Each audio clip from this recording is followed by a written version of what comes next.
ஞானானந்தமயம் தெய்வம் நிர்மலஸ்படிகாகிருதியும் ஆதாரம் சர்வ வித்யாநாமயக்ரீவம் பாஸ்மகே. நேயர்கள் அனைவருக்கும் அஸ்ட்ரோகே செய்யுங்கள் பணிவான நமஸ்காரங்கள். நேயர்கள் அனைவருக்கும் விஸ்வாவசு தமிழ் புத்தாண்டு நல்வாழ்த்துக்கள். எல்லாருக்கும் சௌக்கியமும் மங்களமும் உண்டாகட்டும்.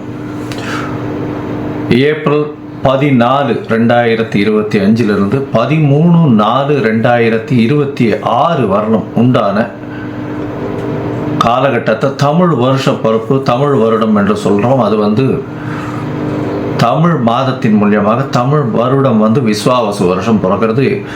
இப்போது நம்மளுக்கு போன வருஷம்ன்றது பார்க்கும்போது குரோதி வருஷம்னு சொல்கிறது. இப்போ விஸ்வாவசு வருஷம். சரி, இந்த விஸ்வாவசு வருஷத்தில் என்னென்ன கிரகச்சாரங்கள், கிரக மாற்றங்கள் இருக்குது, இந்த வருஷம் பிறக்கும் பொழுது என்ன கிரக நிலைகள் இருக்குது, என்னென்ன கிரகங்கள் மாற்றங்கள் அமையிறது, பெரிய கிரகங்கள் வருட கிரகங்கள்னு சொல்லக்கூடிய சூரியன், அதாவது குரு, சனி, ராகு, கேது இவர்களுடைய மாற்றங்கள் என்ன, மாத கிரகங்கள்னு சொல்லக்கூடிய சூரியன், செவ்வாய், புதன், சுக்கிரன் இவா 4 பேரும் மாத கிரகங்கள்னு சொல்லக்கூடியது. சந்திரன் தினக்கோள், அதாவது 2.25 நாளைக்கு ஒரு ராசியிலிருந்து அடுத்த ராசிக்கு போகிறார். பொதுவாகவே பார்த்தீங்கன்னா இந்த வருடம் பிறக்கும் பொழுது தமிழ் வருடத்தின் ராஜா அப்படின்னு குறிப்பிடக்கூடியவர் பங்குனி மாதத்தின் அமாவாசை வரக்கூடிய நாளின் அடுத்த நாள், அதாவது இந்த தெலுங்கு வருடம் யுகாதி இருக்கு இல்லையா, யுகாதி வருஷம் பிறக்கிறது இல்லையா, யுகாதி தெலுங்கு வருடம் பிறக்கக்கூடிய நாளை அந்த நாளின் ராஜா, அந்த நாளின் நாயகன் யாரோ, அதாவது கிரகம் எதுவோ அதுவே இந்த புது வருஷத்தின் ராஜாவாக எடுத்துக்கொள்ளப்படுறது. அதனால் இந்த வருஷம் பார்த்தேன்னா சூரியன் ராஜாவாகவும் அவரே சேனாதிபதியாகவும் அவரே அர்க்காதிபதியாகவும் வரார். இதை தவிர பார்த்தேன்னா அதாவது சந்திரன் மந்திரியாக இருக்கார். அது எப்படி சந்திரன் வரார் அப்படின்னா, இந்த வருஷம் விஸ்வாவசு வருஷம் பிறக்கிறது இந்த திங்கட்கிழமை, அதனால் சந்திரன். அதே மாதிரி பார்த்தேன்னா ஆவணி மாதம் சேனாதிபதி எப்படி டிசைட் பண்ணுறது அப்படின்னா, சேனாதிபதினு சொல்லக்கூடியது ஆவணி மாதம் வரக்கூடிய முதல் நாளை சேனாதிபதியும், ஆடி மாதம் அப்படின்னு சொல்லக்கூடியது சஸ்யாதிபதி. இதெல்லாம் எதுக்கு முக்கியம் அப்படின்னா, சஸ்யாதிபதி அப்படின்னா இந்த விளைச்சல் எப்படி இருக்கும் அப்படின்னு சொல்லக்கூடியது. சேனாதிபதியை எதுக்கு சொல்கிறோம் அப்படின்னா, இந்த இராணுவங்கள், அதை தவிர தளவாடங்கள், அதை தவிர நம்முடைய பாதுகாப்பு, இதை ஆளக்கூடியவர் யார் அப்படின்னா சூரியனாக இருப்பார் இந்த வருஷம். அதனால் என்ன ஆகும் அப்படின்னா, இந்தியாவினுடைய பொதுவாகவே இந்த லா அண்ட் ஆர்டர் ரொம்ப ஸ்ட்ராங்காக இருக்கும். மிகவும் கடுமையான சட்டங்கள் பாயக்கூடிய காலகட்டமாக இருக்கும். ஏன்னா சூரியனே ராஜாவாக இருக்கார். அதை தவிர வரிகள் கொஞ்சம் அதிகமாக இருக்கும், விலைவாசி கொஞ்சம் அதிகமாக போகக்கூடிய வாய்ப்புகள் நிச்சயமாக உண்டு. இதை தவிர பார்த்தாலேனா இந்த செவ்வாய் உங்களுக்கு அதாவது இந்த வருஷம் தனாதிபதினு சொல்லக்கூடியவர் செவ்வாய். தனாதிபதி அதாவது தானியாதிபதினு சொல்லக்கூடியவர் செவ்வாய். தானியங்கள்லாம் விளைவிக்கிறதுக்கு செவ்வாய்ன்றதுனால நெருப்பின் மூலியமாக தானியங்கள் அதாவது லாஸ் ஆகக்கூடிய வகைகள் வாய்ப்புகள் மிகவும் அதிகமாகும். அதை தவிர தானியங்களுடைய ஸ்கேர்சிட்டி கொஞ்சம் அதிகமாக இருக்கும். அதாவது தானியங்கள் கிடைக்கிறதுல கம்மியாக இருக்கும். அதன் மூலியமாக விலைவாசிகள் ஏறக்கூடிய வாய்ப்புகள் மிகவும் அதிகம்.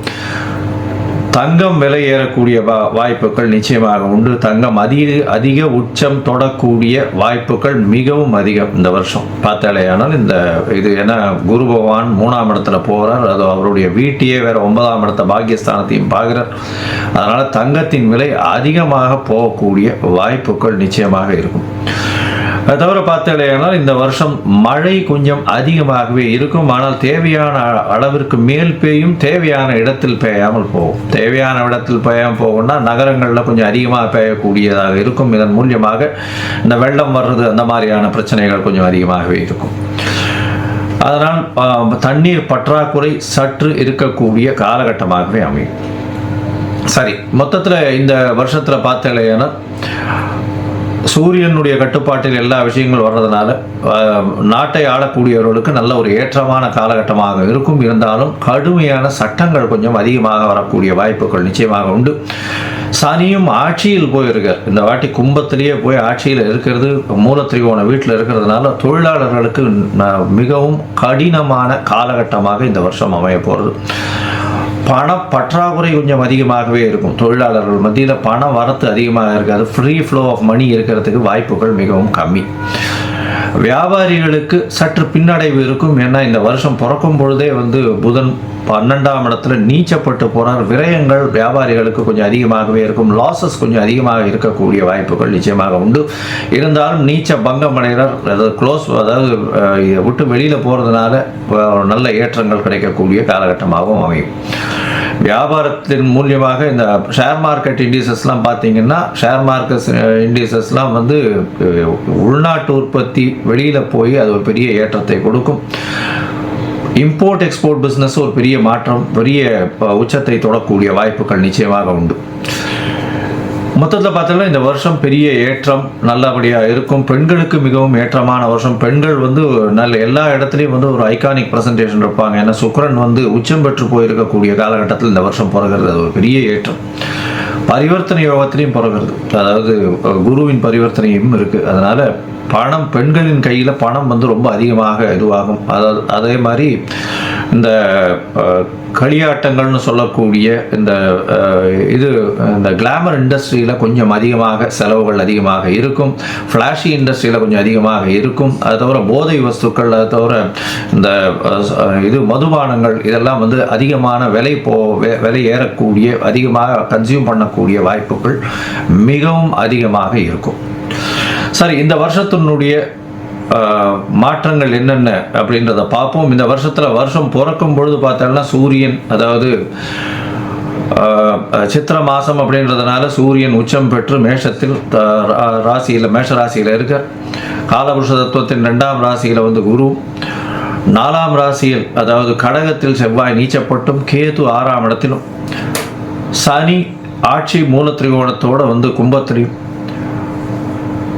அது தவிர ராகு, புதன், சுக்கிரன் இந்த 3 கிரகங்கள் மீனத்திலையும் இருக்கு.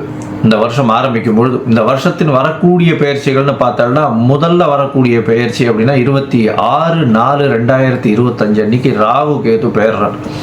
வாக்கிய பஞ்சாங்கம் பிரகாரம் ராகு பகவான் மீனத்திலிருந்து கும்பத்திலும், கேது கன்னியிலிருந்து சிம்மத்திலையும் வர.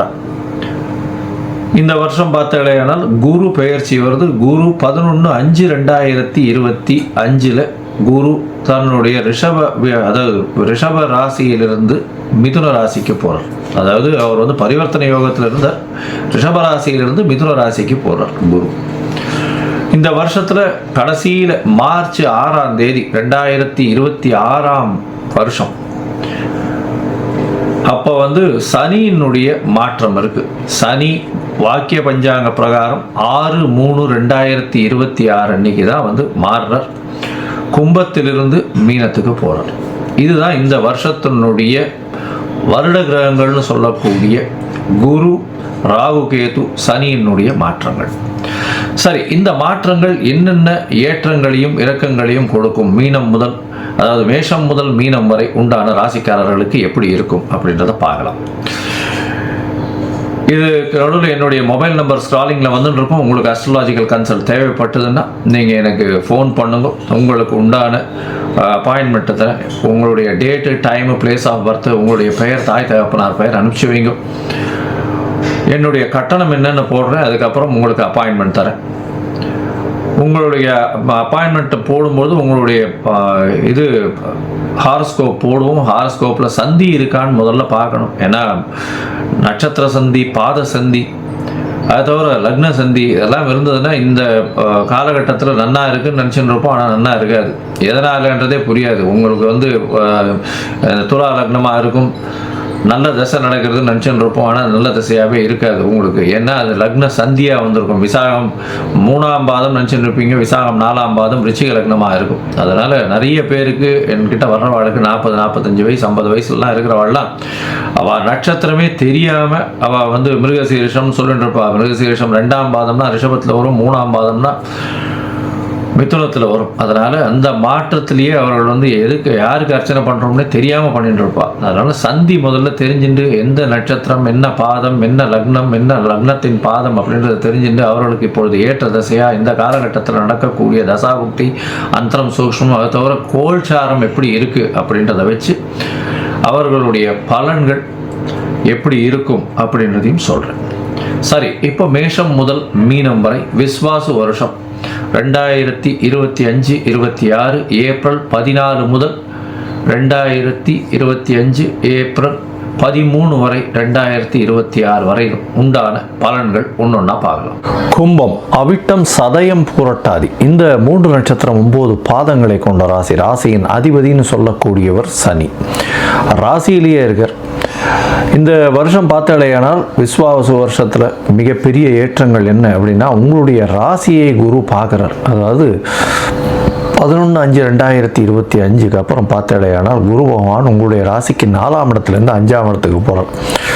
பொதுவாகவே திரிகோணத்தில் சுபர்கள் இருக்கிறது பெரிய ஏற்றத்தை கொடுக்கும். இதனால் என்ன அப்படின்னு பார்த்தோம்னா, உங்களுடைய ராசி 5ஆம் இடம், அதை தவிர 9ஆம் இடம் எல்லாமே வலுப்பெற்று போகிறது. இதன் மூலியமாக பார்த்தாலேயானால் நல்ல ஒரு ஏற்றம் கிடைக்கக்கூடிய காலகட்டமாக அமைய போகிறது. என்னென்னா, வெளிநாடு போய் படிக்கக்கூடிய யோகம் உண்டு. குழந்தை பிராப்தி இல்லாதவர்களுக்கு குழந்தை பிராப்தி ஏற்படக்கூடிய பாக்கியம் நிச்சயமாக இருக்கும்.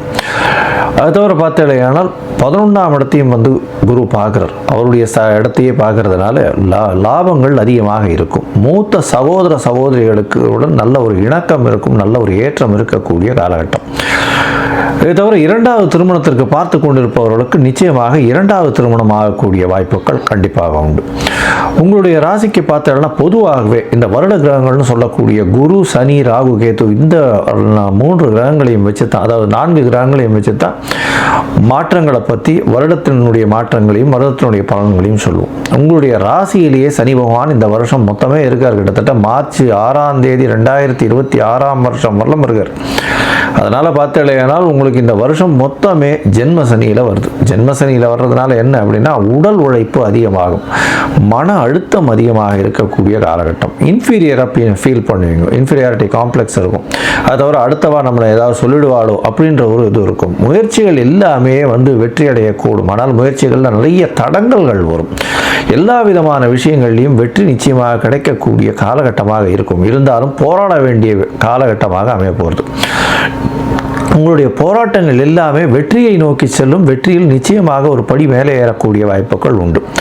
உங்களுடைய ராசிக்கு பார்த்தீங்கன்னா 2ஆம் இடத்துல இருக்கக்கூடிய ராகு பகவானும் 8ஆம் இடத்துல இருக்கக்கூடிய கேது பகவானும் 26/4/2025 அன்னைக்கு மாற்றம் மாறார். அது இந்த வருஷம் பிறந்து ஒரு 11 நாள்லேயே ஆறுது. உங்களுடைய ராசியிலேயே ராகு வர்றார். அதாவது ராகு ராசியில் வர்றதுனால என்னன்னா, அபரிமிதமான எண்ணங்கள், அதாவது உங்களுடைய எண்ணங்கள் அதாவது எந்த ஒரு விஷயத்திலையும் அதை கட்டி போடவே முடியாத அளவுக்கு எண்ணங்கள் அதிகமாக இருக்கும். உடல் உழைப்பில் மிகப்பெரிய ஏற்றம் இருக்கும். ஆனால் உடல் உபாதைகள் இருக்கும். மென்டல் ஸ்ட்ரெஸ் கொஞ்சம் அதிகமாகவே இருக்கக்கூடிய காலகட்டம். ஒரு விஷயத்தை அச்சீவ் பண்ணணும்னு எதிர்நோக்கி வேகமாக ஓடக்கூடிய காலகட்டமாக அமையும். வேகமாக ஓடக்கூடியதுனால சில நேரங்கள் தடங்கள் வரும். இருந்தாலும் அந்த தடங்களை தாண்டி வெற்றி இலக்கை அடையக்கூடிய வாய்ப்புகள் உண்டு. எதிர்பாலனத்தவரை நம்ப வேண்டாம், ஜாகிரதையாக இருக்கிறது நல்லது. கூட்டு தொழிலில் ரொம்பவும் ஜாகிரதையாக இருக்கிறது நல்லது. தந்தையின் உடல்நிலையில் நல்ல ஒரு ஏற்றம் இருக்கக்கூடிய காலகட்டமாக அமையப்போகிறது. தாயின் உடல்நிலையில் சற்று பின்னடைவு இருக்கக்கூடிய வாய்ப்புகள் நிச்சயமாக உண்டு. அரசியல்வாதிகளுக்கு சற்று ரொம்பவும் ஜாகிரதையாக இருக்கிறது நல்லது. ஏன்னா ஜென்மசனி போகல, குருவினுடைய பார்வை இருந்தாலும் ராகுவும் சேர்ந்து உட்கார்றதுனால தவறான முடிவுகளை எடுக்க வைக்கக்கூடிய வாய்ப்புகள் மிகவும் அதிகம். எல்லாவற்றையும் ஜாகிரதையாக பொறுத்து கையாளுவது நல்லது. இந்த கும்பராசிக்காரர்கள், அதாவது இரும்பு சம்பந்தப்பட்ட தொழில், மைனிங், அதாவது மைனிங், கருப்பு மண், எண்ணெய், எள்ளு, எண்ணெயினோட வித்துக்கள், அதை தவிர பார்த்தாலேயானால் இரும்பு சம்பந்தமான பொருட்கள், லெதர் சம்பந்தமான பொருட்கள், அதை தவிர கசாப்பு கடைகள், அதை தவிர இறைச்சி, இந்த மாதிரியான விற்கக்கூடிய விஷயங்கள், அதை தவிர இது கவர்மெண்ட் கான்ட்ராக்ட்ஸ் எடுக்கிறவங்க, கவர்மெண்ட் கான்ட்ராக்ட்ஸில் இந்த சாராயம், இந்த மாதிரியான விஷயங்கள், அதாவது மதுபானங்கள், இதெல்லாம் கான்ட்ராக்ட் எடுக்கிறவங்க, இவங்களுக்கெல்லாம் பெரிய ஏற்றம் கிடைக்கக்கூடிய காலகட்டம். இருந்தாலும் உடல் உழைப்பு ரொம்பவும் அதிகமாக தேவைப்பட வேண்டிய காலகட்டமாக அமையப்போகிறது. இந்த வருஷம் பார்த்தலையானால் மொத்தத்தில் இந்த கும்பராசிக்காரர்களுக்கு நல்ல ஒரு ஏற்றம் இருக்கக்கூடிய காலகட்டம். இருந்தாலும் ஜென்மசனி நடக்கிறதுனால உடல் உழைப்பு அதிகம், மன அழுத்தமும் அதிகமாக இருக்கக்கூடிய காலகட்டம். குழந்தை பிராப்தி ஏற்படக்கூடிய வாக்கியம் நிச்சயமாக உண்டு. உங்களுக்கு புதிய பதவி, புகழ், அந்தஸ்து, கௌரவம் இதெல்லாம் வரக்கூடிய காலகட்டமாக அமைய போகிறது. உங்களுடைய ராசிக்கு 5ஆம் இடத்தில் இருக்கக்கூடிய குருவின் பார்வை 9ஆம் இடத்தில் வருவதனால வெளிநாடு போய் படிக்கக்கூடிய யோகம் நிச்சயமாக உண்டு. வெளிநாடு, வெளியூர் போய் அதாவது மாஸ்டர் டிகிரி படிக்கக்கூடிய பாக்கியம் நிச்சயமாக கிடைக்கும். மூத்த சகோதர சகோதரிகள் மூலியமாக நல்ல ஒரு லாபம் கிடைக்கக்கூடிய காலகட்டம். எல்லா விஷயத்திலும் லாபங்கள் அதிகமாக இருக்கும். குருவின் பார்வை 11ஆம் இடத்துல விழுறதுனால நினைத்த காரியம் நினைத்த நேரத்தில் நினைத்த இடத்தில் நிச்சயமாக நடக்கும். அபிலாஷைகள் பூர்த்தி அடையக்கூடிய வாய்ப்புகள் நிச்சயமாக உண்டு. வேலையில் மாற்றம் உண்டு. தொழிலில் ஏற்றம் உண்டு. உங்களுடைய பேச்சில் நல்ல ஒரு நளினம் இருக்கக்கூடிய காலகட்டம். உடல் உழைப்பு ரொம்பவும் அதிகமாக இருக்கும். கூட்டாளிகளை நம்ப வேண்டாம். அதை தவிர கூட்டு தொழிலில் சற்று ஜாகிரதையாக இருக்கிறது நல்லது. கூட்டு தொழிலில் அதிக மூலதனம் போடாமல் இருக்கிறது ரொம்பவுமே விசேஷம். இந்த வருஷம் பார்த்தலையானால் இந்த கும்பராசிக்காரர்களுக்கு மிகவும் ஏற்றமான காலம். உடல் உழைப்பும் மன அழுத்தமும் சற்று அதிகமாகவே இருக்கும். ஆனால் அடையக்கூடியது உங்கள் இலக்கை நிச்சயமாக அடையக்கூடிய வாய்ப்புகள் உண்டு. இந்த வருஷம் விஸ்வாவசு வருஷம் உங்களுக்கு பெரிய ஏற்றத்தை கொடுத்து 85 விழுக்காடு பெரிய மாற்றத்தை உங்களுடைய வாழ்வில் நிச்சயமாக கொடுக்கும். நீங்கள் செய்ய வேண்டிய அதாவது உங்களுக்கு பரிகாரம் அப்படின்னு சொல்லக்கூடியது பார்த்தோம்னா கால பைரவருக்கு தேய்பிரை அஷ்டமியில் போய் விளக்கு போட்டு வாங்கும். அது தவிர கால பைரவருக்கு போய் அஷ்டமியில் விளக்கு போட்டு வர்றது, பிரத்யங்கரா தேவியை வணங்குவதும் உங்களுக்கு இருக்கக்கூடிய ஜென்ம சனியிலிருந்து மிகப்பெரிய பாதுகாப்பு வளையமாக அமையும். கும்பராசிக்காரர்கள் மிகப்பெரிய ஏற்றமான காலத்தை நிச்சயமாக தொடுவீர்கள்.